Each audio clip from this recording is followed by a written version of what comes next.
Hello everybody. Today is June 17th, 2023.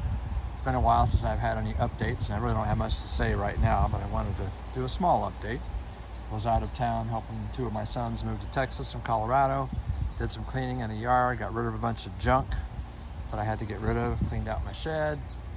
And before I went, actually right after I got back from Texas, I was able to start working on this bumper, this replacement bumper. I managed to get one end off on the driver's side. I was surprised I was able to use PB Blaster and spray down the bolts and stuff, and some of them actually broke loose. Unfortunately, some of them, like this one here, the nut on the underside started spinning, and there's like no room to get under there either to hold it, so that's going to be a challenge. I'm probably going to end up using a cutting tool or something just to get the head off so I can get this end off and the remnants of that bracket off. That one broke, so I'm probably going to have to drill that out. So a little bit of a challenge to get this bumper ready to be used, but it actually isn't as bad as I anticipated. I didn't think I'd get that much off as easily as I did, so it's a start. And one thing I discovered today that really kind of bugged me is I've already lost one of my two sets of keys for this car that I spent like $140 to have made from scratch. So I'm going to figure out what I did with that key. Must have lost it, misplaced it before I went to Texas. So luckily I have a backup. And in the meantime, I ordered another window gear kit. This one is going to go for the rear window because that one is real loose. I don't know.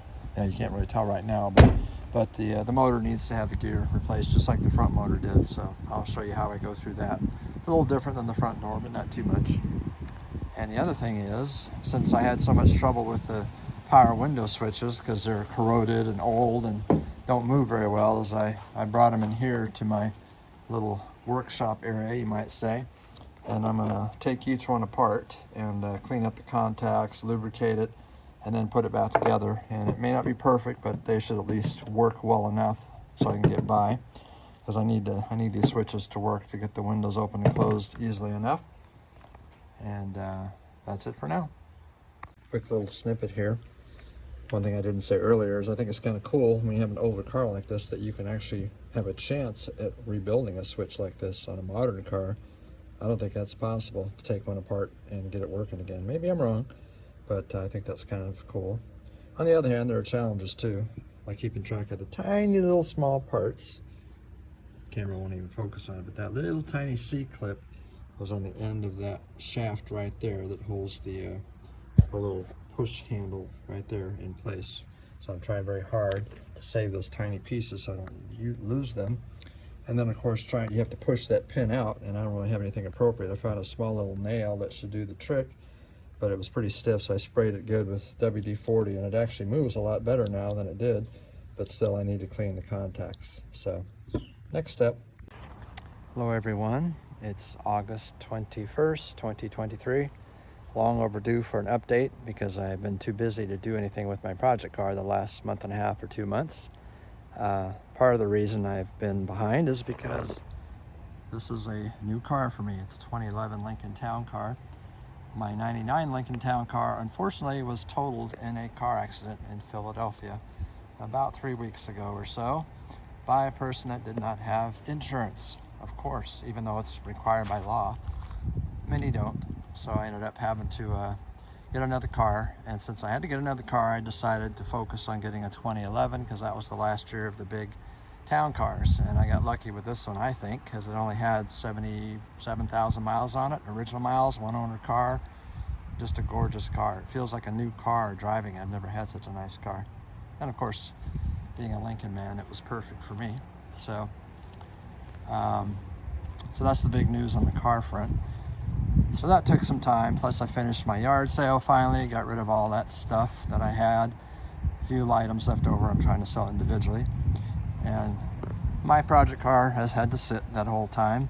So, but I also got, during that time, a very nice Jegs part washing setup here. It's a 20-gallon unit, heavy duty. Had a heck of a time with that because the first one they sent me was severely damaged, and I had a heck of a time doing a return with that. But as you can see, it's still brand new, never been used. Came with 12 gallons of environmentally friendly solvent that I'll be pouring in there soon. And after I did my yard sale, I was able to rearrange things outside so it's not so messy. So now I got things on pallets, and I'm going to start cleaning these parts right here, starting with the timing case cover, I think, timing chain cover. And the other thing I wanted to show you, I actually started a video that I never published because I didn't finish. I was working on the window switches, and I kind of ran into problems. I thought this was going to be easier, but these switches have been sitting in the elements for far too long. So when I tried to disassemble them, even after soaking them with solvent and all that, they broke the plastic housing. So I basically ruined 2 of my switches, which are expensive to replace. So before I tried to go any further and get them completely apart, I decided I'm just going to leave them as is, put them back in the bezel here, and just throw it back in the car for now.